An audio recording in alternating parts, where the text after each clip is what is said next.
Episode 4 की शुरुआत होती है जहाँ पर जी भाईजान और उनके पिता एक साथ बैठे होते हैं और जी भाईजान बताते हैं कि मैंने जीजी से कोलैबोरेशन कर ली है। तो उनके पिता बोलते हैं अच्छी बात है।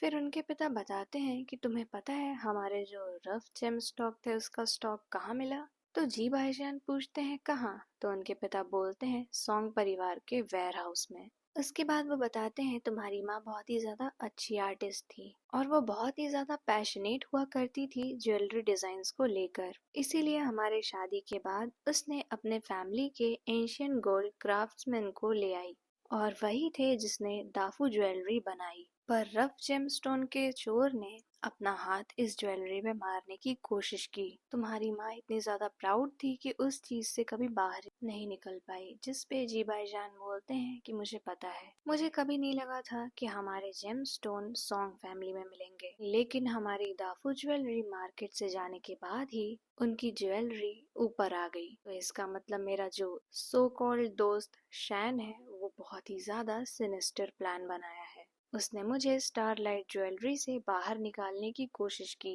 और फिर दाफू को भी डिस्ट्रॉय करना चाहा।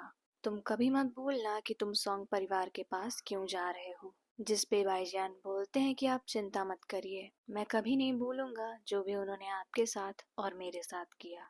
वहीं दूसरी तरफ जीजी उसी मिरर के सामने खड़ी होती हैं और मिस्जू के ऊपर क्रॉस लगा देती हैं और फिर सोच रही होती हैं जियाफे और वेनहान के बीच का रिश्ता, और फिर सोच रही होती है कि क्या ये किसी फैमिली की वजह से है। उसके दूसरे सीन में वेंजी जीजी के साथ बैठी होती है और उसको बोल रही होती है कि तुम भी तो दूसरों की तरह नहीं सोचती हो ना कि मैं सॉन्ग परिवार की फॉर्च्यून के पीछे हूँ। जिस पे जीजी बोलती है बिल्कुल नहीं, मुझे सच में पता है कि आप कैसी हैं। हम सब ने देखा है आपने इस फैमिली के लिए कितना किया है इन सालों में।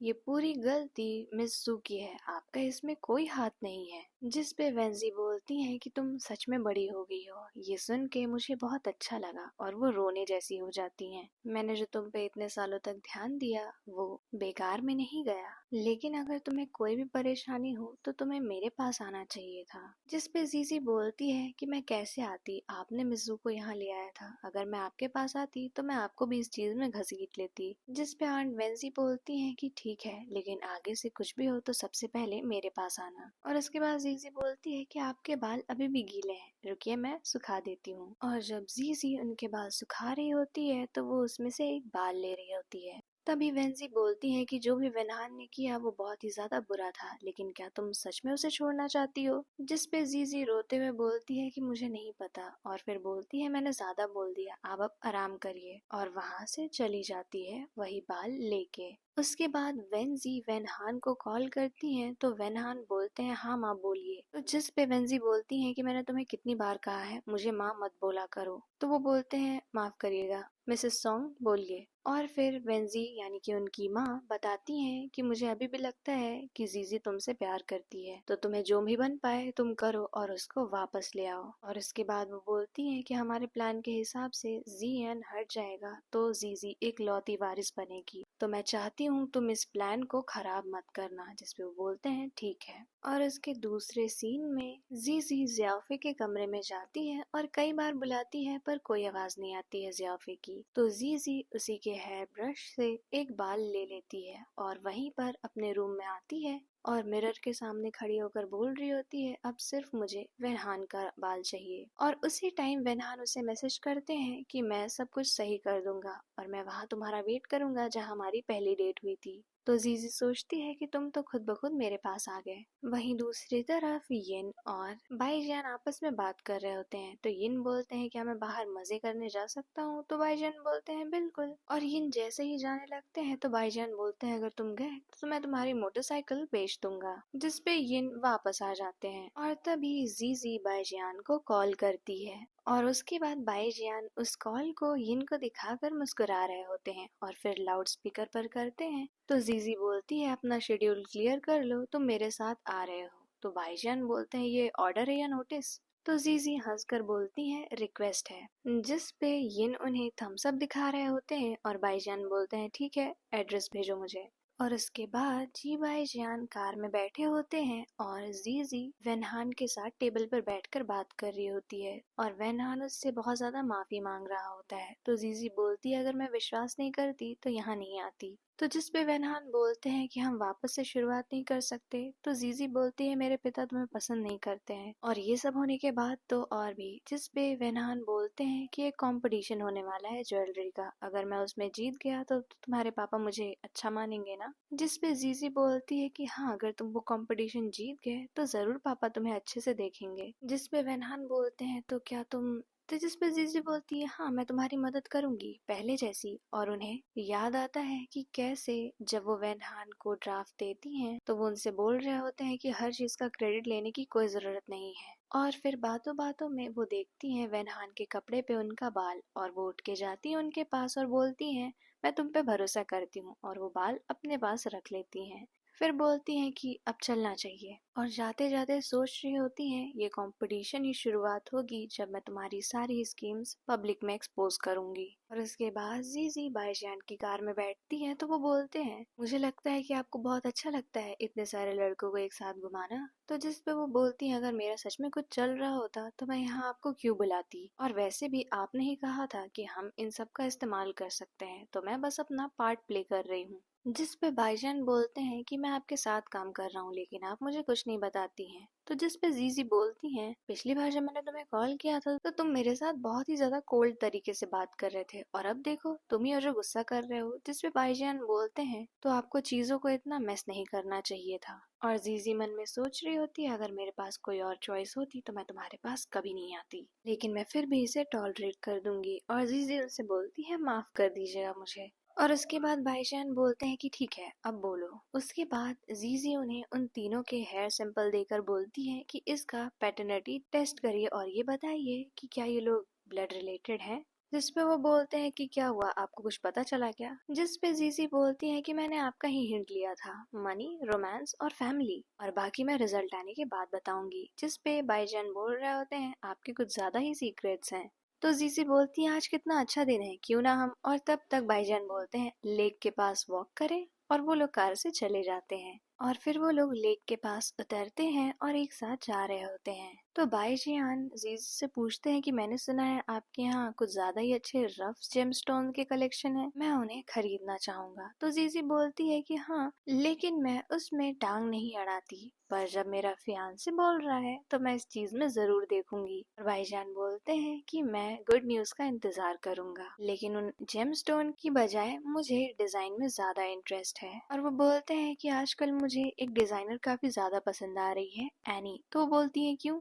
तो भाईजान बोलते हैं तुम्हें पता है क्यों। और इसके बाद जीजी थोड़ा सा कफ कर रही होती हैं तो भाईजान उन्हें अपना कोट देते हैं और उसकी स्लीव्स बांध देते हैं। तो जीजी बोलती है ये क्या कर रहे हैं। तो भाईजान बोलते हैं ये पनिशमेंट है तुम्हें मेरे साथ ऑनेस्ट ना होने के लिए। और उसके बाद भाईजान अपने पिता के साथ होते हैं और उनके पिता बोलते हैं तो जीजी मान गई उन स्टोन के बारे में देखने के लिए। तो भाईजान बोलते हैं हाँ और मैं उस पर नजर रखूंगा। तो उनके पिता बोलते हैं वो तुम पे अब सच में भरोसा कर रही है और तुम्हारा अगला स्टेप क्या होगा। तो जिस पे भाईजान बोलते हैं मैं उन लोग को कंपटीशन में देखना चाहता हूँ। और इसके बाद भाईजान ये अनाउंसमेंट कर रहे होते हैं कि इस बार हम और स्टारलाइट ज्वेलरी कंपटीशन को एक साथ होस्ट करेंगे। और इधर सारे लोग अपने डिजाइन्स पे काम कर रहे होते हैं और इधर जीजी अपने पिता से बोलती है कि इस बार मैं भी कंपटीशन में पार्ट लूंगी। तो उनके पिता बोलते हैं क्या ये जरूरी है। तो वो बोलती है हाँ ये हमारा पहली बार है जब हम लोग जिहोंग ग्रुप के साथ कोलैबोरेट कर रहे हैं। जिस पे उनके पिता बोलते हैं मैं तो चाहता था कि तुम जज बनो तो तुम कंपटीशन में क्यों पार्ट ले रही हो। जिस पे जीजी बोलती है कि मैं अपने एफर्ट से आपको प्राउड फील करवाना चाहती हूँ। और इसके बाद जीजी उसी मिरर के सामने खड़ी होती है और बोल रही होती है कि वेनहान इस कंपटीशन में मैं तुम्हारा असली चेहरा सबके सामने ले आऊंगी। और इसके बाद जीजी कंपटीशन के लिए अलग अलग डिजाइन प्रैक्टिस कर रही होती है पर उसे कोई भी डिजाइन अच्छी नहीं लग रही होती है। और उसके बाद वो जी भाईजान को कॉल करती है और बोलती है क्या ये मेरे स्वीट फियांसे हैं, क्या आप बिजी हैं। और उसके नेक्स्ट सीन में जी भाईजान बोलते हैं कि बताइए आप मुझे यहाँ मिलने क्यों बुलाया। तो जिस पे जीजी बोलती है कि कंपटीशन आने वाला है पर मेरे पास कोई इंस्पिरेशन नहीं थी इसलिए मैं यहाँ आई। और वो लोग वहाँ पर काफी सारे स्टोन्स बीड्स देख रहे होते हैं और उनको एक वायर में लगा रहे होते हैं। तो जिस पे भाईजान को याद आता है कि उनके पिता ने कहा था भूलना मत तुम सॉन के पास क्यों जा रहे हो।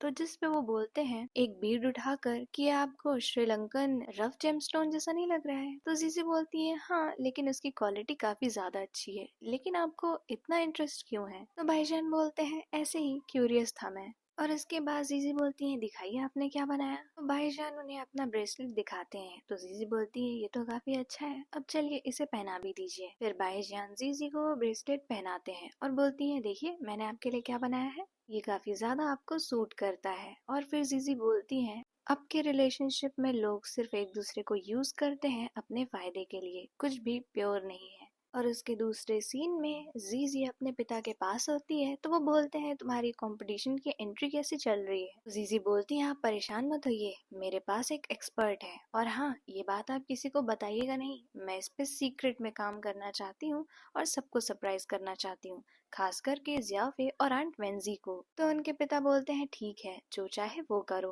और इसके बाद उसके पिता जैसे ही खड़े होते हैं उनको बहुत ही ज्यादा दर्द होने लगता है और वो नीचे गिरने लगते हैं। तभी वहाँ पर जीजी आ जाती है और बोलती है क्या हुआ पापा, आपको क्या हुआ। और उसे वही सीन याद आ रहा होता है जब हॉस्पिटल में वो अपने पिता को खो देती है। फिर वो उन्हें हॉस्पिटल ले जाती है तो डॉक्टर बोलते हैं अच्छा किया तुमने इन्हें टाइम पर यहाँ ले आया। उसके बाद जीजी अपने पिता को बोलती है कि क्यों ना हम फुल बॉडी चेकअप करा लें, पर उनके पिता बोलते हैं कोई जरूरत नहीं है। जिसपे जीजी बोलती है आप क्या चाहते हैं, आपके लिए परेशान होकर मैं खाना पीना छोड़ दूं। तो उनके पिता बोलते हैं ठीक है, जैसा तुम चाहो वैसा ही करूंगा, लेकिन किसी को बताने की जरूरत नहीं है कि मैं बेहोश हो गया था, वरना वो लोग फालतू में परेशान होंगे। उसके बाद जब रिपोर्ट आती है तो जीजी को पता चलता है कि उनके पिता के ब्लड में एक टॉक्सिन पाया जा रहा है। तो जीजी सोचती है कि कोई पापा को पॉइजन कर रहा है। फिर वो अपनी मेड से पूछती है कि पापा अक्सर क्या खाते हैं, मैं उनके लिए मील बनाना चाहती हूँ। तो वो बोलती है कि वो तो वैरायटी ऑफ फूड खाते हैं। तो जिसपे जीजी पूछती है और ड्रिंक्स में, जिसपे वो बताती है कि हाँ हर रात वेंजी और जियाफे उनके लिए दूध बना के ले जाती हैं। और फिर आज जब जियाफे उनके लिए दूध ले जा रही होती हैं तो जीजी बोलती है क्यों ना आज तुम मुझे चांस दो दूध ले जाने का। तो जिसपे जियाफे बोलती है लेकिन छोटे होने के नाते तो ये फर्ज मेरा है ना। तो जीजी बोलती है तभी पापा तुम पे इतना ज्यादा भरोसा करते हैं और मैं तो हमेशा चीजें मिस कर देती हूँ। जिस पे जाफे बोलती है अगर आप चीजें मिस भी कर दें तो भी क्या, वो आपके ऊपर नाराज नहीं होंगे। तो जिस पे जीजी बोलती है कि क्यों तुम्हें डर लग रहा है मैं तुम्हारी स्पॉटलाइट छीन लूंगी। और फिर वो दूध उठाकर पी लेती है और बोलती है जब तुम मेरी छोटी बहन हो तो मुझे ये पीने दो। तो जिसपे जाफे बोलती है आजकल तुम्हारे साथ क्या अलग हो गया है, और फिर वहाँ से चली जाती हैं। और फिर जियाफे के जाने के बाद जीजी भाईजान को कॉल करती है और बोलती है मुझे तुम्हारी मदद चाहिए एक कंपोजिशन चेक करने के लिए, मैं कल तुम्हारे पास ले आऊंगी। और यहीं पर एपिसोड 4 एंड हो जाता है।